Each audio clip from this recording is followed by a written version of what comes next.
观众朋友好，这里是大时局，我是袁成。釜山现场空气都凉了，习近平完全听不懂对方在说什么。马来西亚总理安华上前寒暄，习近平满脸堆笑，却一句话没接上。他左顾右盼，急得满头是汗。几秒钟后，王毅冲进画面，拖着脸色发白的翻译小哥，像古代侍卫冲进龙帐救驾。全场错愕，镜头定格。那一刻，外交现场变成了灾难现场。这一幕被全球的媒体疯传，有人笑说：“战狼没了，只剩一只迷路的猫。”但真正让全场震动的是，接下来李在明送川普一顶金皇冠，送习近平一副棋盘，一边是王，一边是棋子。川普笑开花，习的脸黑得能滴墨。他硬撑笑容回赠小米手机，结果被问：“这手机有后门吗？”全场干笑，外交成了段子，领袖成了笑料。釜山的风不大，却冷得刺骨，因为那一刻，全世界都在看谁在下棋，谁被下。10月31号，在韩国召开的 APEC 高峰会上，马来西亚首相安华上前和坐在椅子里的中共党魁习近平握手打招呼。习近平赶忙起身，笑脸相迎，却一句话也听不懂，连忙环顾四周，满世界的找翻译。这时候，王毅带着翻译匆匆就驾来迟。王毅惊慌不已，翻译脸都吓白了，这下可能要受罚了。习近平周围站着的保镖也都面面相觑，神情紧张。在高峰会议期间，习近平和韩国总统李在明并肩站立，习近平的几名贴身保镖在他的身后形影不离，像影子一样伴在他的前后左右。习近平在国际场合又上演了一个大大的尴尬，估计会龙颜大怒，不知道老王头顶的乌纱帽还保不保得住。习近平和安华的这段尴尬互动引发网友热议，不少网友调侃，只有小学文化的习不懂外语，离开翻译就寸步难行。这洋相出的，这么些年了，这么爱读书的习总，怎么基本的礼貌用语就没有任何长进呢？安华这提出的绝对是超纲了，超出习近平准备的小本本的范围了。有网友认出，影片中赶过来的男翻译可能是此前南非金砖峰会被保安拦截下来的那名翻译吧。2023年8月23号，习近平在南非参加金砖峰会期间，他走进会场，身后一名随身翻译小跑着追上来，想陪同习近平进入会场，却被门口的保安人员一把拦下。这名随从奋力挣扎，但被保安紧紧扭住，同时迅速关上了大门。事发时，习近平听到声响，立刻回头观望，但大门已经关上，习不得不试探着往前走，但步伐彷徨，多次回头也无人理会，最后只好是一个人走进会场。当时有网友调侃，这下完了，翻译被拦，习近平只能全程不开口了。这次韩国峰会，习近平又是频频出糗，不仅离开翻译就寸步难行，没有小本本，似乎也不敢说话，再次成为国际笑谈。接下来插入一段工商时间。最近，我朋友有个朋友成功帮儿子戒掉了冷饮等不健康的零食，他给我推荐了一个超特别的产品——红海参修复饮。朋友的儿子很喜欢吃冷饮，我朋友原本只是想帮儿子换个更健康的零食，结果他儿子一吃就爱上了。朋友自己也试了一下，觉得很不错。这个产品是用当地海女亲自下海采到的珍稀红海参做成，配方就是90%的深海野生红海参，加10%的韩国红参，再加纯天然蓝莓原液，透过专利发酵，做成果冻口感的口服凝胶，清爽不腥，还带点果香。红海参本身含有18种氨基酸、天然胶原和活性钙，不仅能促进细胞修复、延缓老化，还能补钙造血、改善气色，对气血虚弱、高血压、肝功能差或免疫力低下的人都很有帮助，非常适合长辈、成长期的孩子、加班族等。而且一盒30支，带着走超方便，早上空腹或者是运动后随手拆开就能吃，冰过之后吃起来口感更特别。我建议趁现在还有货赶快下单。不然真的缺货就要等很久。我朋友怕断货，干脆一次囤了10盒。点击描述栏的购买链接，输入优惠码大10局就可以享受85折。中国大陆2盒起卖，4盒包邮，购满70美元，美国本土包邮，满260加币，加拿大包邮。作为亚太经合组织高峰会的东道主，韩国总统李在明而言，外交送礼可是有着大学问的一门功课，是地缘政治学的一部分。毕竟，这次收礼的对象是这个世界上2大阵营的大老板，美国总统川普和中共国家主席习近平。李在明给川普的礼物，最终拍板是一顶无价的黄金皇冠，由韩国最顶级的金匠手工打造，还颁发韩国最高级别的无穷花大勋章。晚宴上还选用川普的2儿子的酒庄产品，这些礼物可以说都送到了川普的心坎里。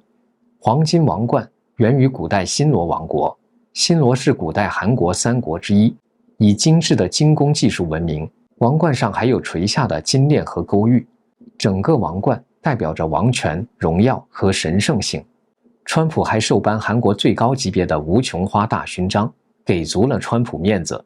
韩国时任总统朴正熙1966年也曾颁发无穷花大勋章给前总统蒋介石夫妇。这要轮到习近平眼红了，我人也到了，看李在明给我准备的啥礼物。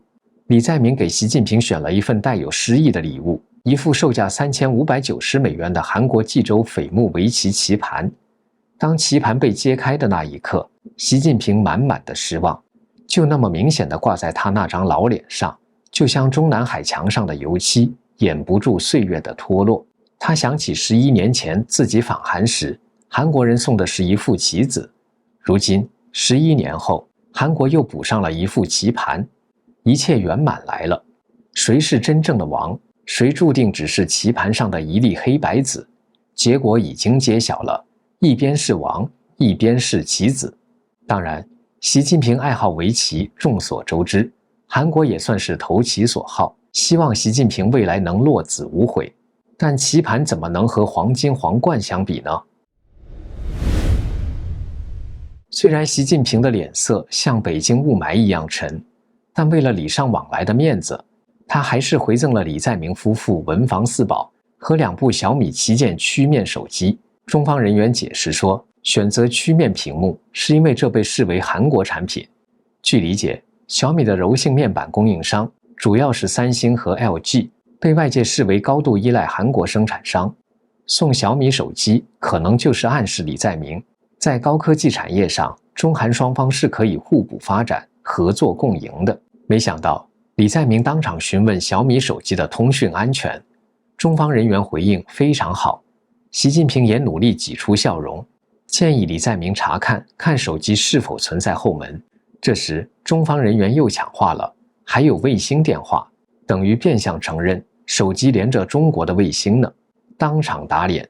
全场的笑声干巴巴地响起。习近平怎么就把日子过成了段子呢？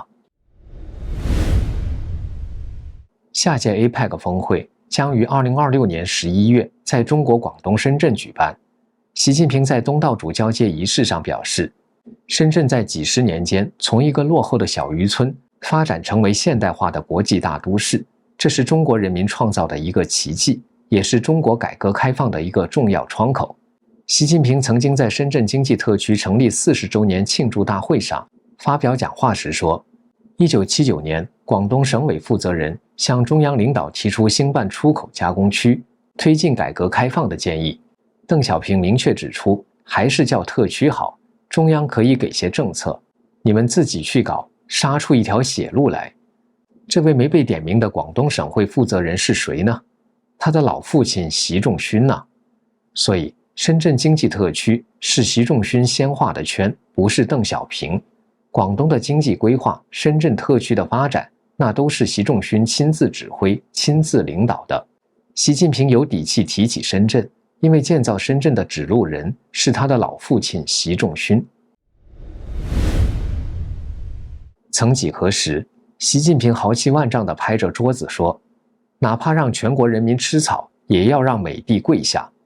那时的中南海充满狼烟，外交部门每天都像狼嚎竞赛现场，嘴上喊着不怕战、不惧战、奉陪到底。结果没过几年，习近平这只最大的战狼突然变成了温顺的小绵羊。在釜山的川习会上，镜头里的习近平皮笑肉不笑，他端出的不是狼牙棒，而是一盘热腾腾的土豆泥。川普笑着尝了一口，点头，挺软。没错，这次中方在稀土、大豆、芬太尼3道菜上全面后退，只换来美方象征性的降了10%的关税。而在最敏感的台湾问题上，习近平干脆连菜单都没赶上。会后，川普神清气爽，登上空军1号时对记者说：“这次会谈我打12分满意。现在明白川普为什么越来越喜欢习近平了吧？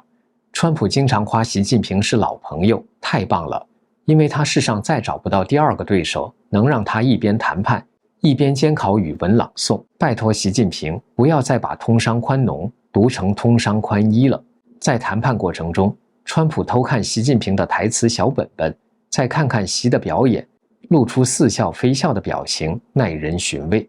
于是新华网的报道显得异常温柔。习近平强调两国做伙伴、做朋友，对话比对抗好，不断压缩问题清单，拉长合作清单。看来习近平现在最怕的不是制裁，而是孤独。习近平遇到的劲敌除了美国，还有日本。这次他碰上的是新任首相高市早苗。在首场日中元首会晤中，习近平本想老套路，先打感情牌，再谈合作。没想到高市早苗上来就开卷考试，请回答东海问题怎么解，稀土供应怎么保证，被你拘留的日本公民何时放，还有香港、南海、维吾尔、朝鲜绑架问题，请逐题作答。习近平愣住了，他这次轻敌了，没提前准备小本本啊，这题型完全超纲啊。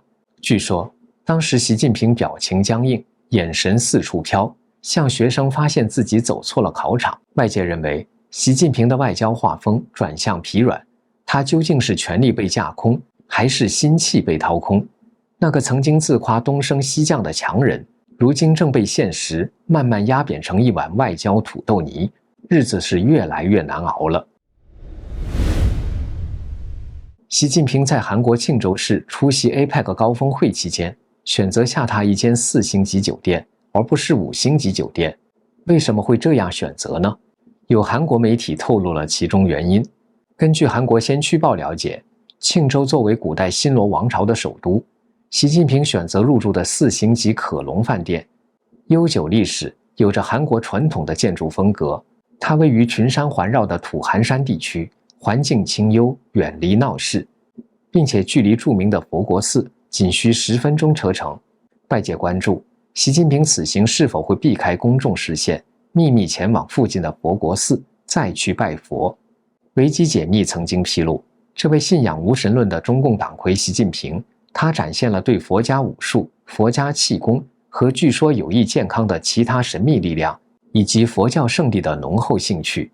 今年习近平的行程：5月河南洛阳，习近平造访白马寺、龙门石窟；6月青海西宁，他走进红觉寺；7月他躲到山西阳泉的药林寺、清凉寺；8月他跑到了藏传佛教的核心腹地。